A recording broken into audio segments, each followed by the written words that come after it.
Saudari-saudaraku yang terkasih, berjumpa kembali bersama saya Inspirasiku di Antara.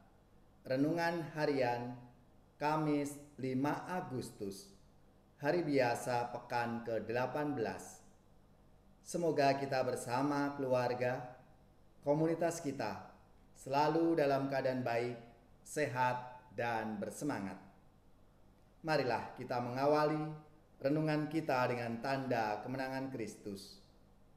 Dalam nama Bapa dan Putra dan Roh Kudus. Amin. Allah Bapa yang penuh kasih, kami bersyukur atas rahmat, anugerah yang Kau limpahkan bagi kami.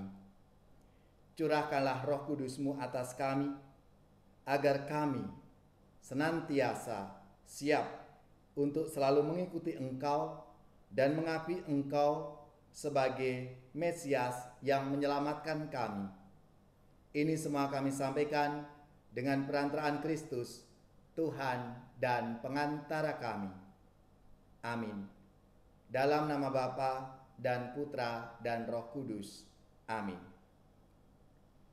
Inspirasi kita hari ini dari Injil Yesus Kristus menurut Matius bab 16 ayat 13 sampai 23.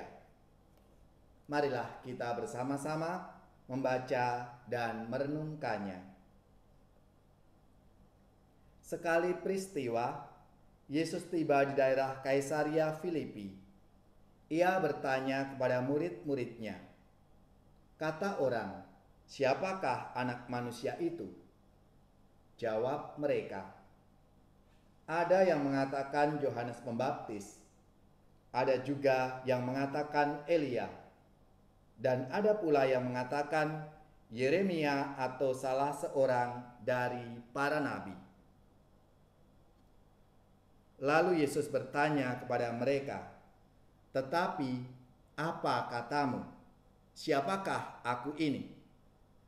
Maka jawab Simon Petrus, "Engkaulah Mesias, Anak Allah yang hidup." Kata Yesus kepadanya, "Berbahagialah engkau Simon anak Yunus, sebab bukan manusia yang menyatakan itu kepadamu, melainkan Bapa-Ku di surga. Dan aku berkata kepadamu, engkaulah Petrus, dan di atas batu karang ini akan kudirikan jemaat-Ku, dan alam maut takkan menguasainya. Kepadamu akan kuberikan kunci kerajaan surga. Apa saja yang kau ikat di dunia ini akan terikat di surga, dan apa saja yang kau lepaskan di dunia ini akan terlepas di surga." Lalu Yesus melarang murid-muridnya memberitahukan kepada siapapun bahwa Dialah Mesias. Sejak waktu itu Yesus mulai menyatakan kepada murid-muridnya bahwa ia harus pergi ke Yerusalem dan menanggung banyak penderitaan dari pihak tua-tua, imam-imam kepala, dan ahli-ahli Taurat, lalu dibunuh dan dibangkitkan pada hari ketiga. Tetapi Petrus menarik Yesus ke samping dan menegur dia, katanya, "Tuhan, kiranya Allah menjauhkan hal itu. Hal itu sekali-kali takkan menimpa engkau." Tetapi Yesus berpaling dan berkata kepada Petrus, "Enyahlah iblis.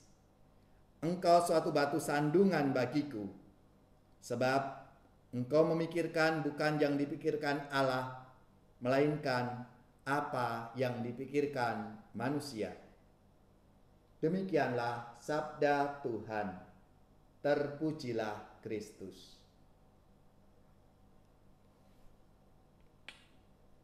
Saudari-saudaraku yang terkasih, setiap kali kita merayakan Ekaristi, sebagai orang beriman, kita senantiasa bersama-sama menyatakan kembali iman kepercayaan kita dengan mengucapkan syahadat. Pengucapan kembali syahadat iman menjadi tanda bahwa iman seseorang terus berkembang secara dinamis. Perkembangannya itu bergerak seiring dengan perkembangan zaman. Setiap kali iman itu harus diperbarui kembali. Inilah yang terjadi pada diri Rasul Petrus. Saat Yesus bertanya terkait identitas dirinya, "Siapakah aku menurut kamu?" Sudah dijawab menurut orang lain, menurut kata orang.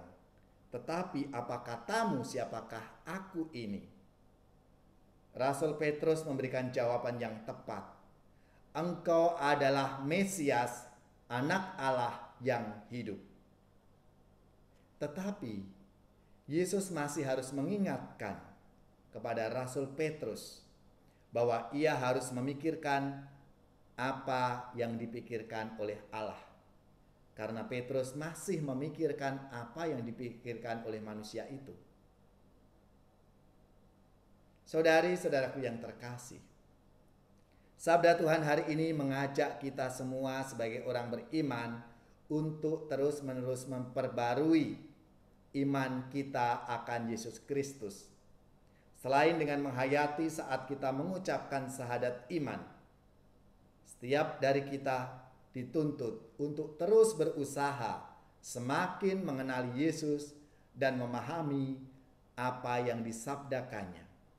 Dengan mengenali dan memahaminya, niscaya kita akan terbiasa untuk memikirkan apa yang dikehendaki Allah dan bukan yang dipikirkan oleh kita, umat manusia ini. Maka menjadi refleksi untuk kita semua hari ini. Siapakah Yesus bagiku? Yesus bagi Anda semua. Tuhan, Kau gembala kami, tuntun kami domba-Mu. Kami mohon menikmati hikmat pengorbanan-Mu. Tuhan Yesus, Juru Selamat, kami ini milik-Mu. Tuhan Yesus, Juru Selamat, kami ini milik-Mu. Marilah saudari-saudaraku yang terkasih, kita mengakhiri renungan kita dengan mohon berkat Tuhan. Semoga saudari-saudara sekalian, keluarga-keluarga, komunitas kita, orang-orang yang kita doakan, mereka yang sakit khususnya yang terpapar COVID-19, diberikan semangat, kekuatan dan rahmat kesembuhan. Seluruh tugas, belajar, pekerjaan, usaha serta karya pelayanan kita dibimbing, dilindungi dan diberkati oleh Allah yang Maha Kuasa, Bapa dan Putra dan Roh Kudus. Amin.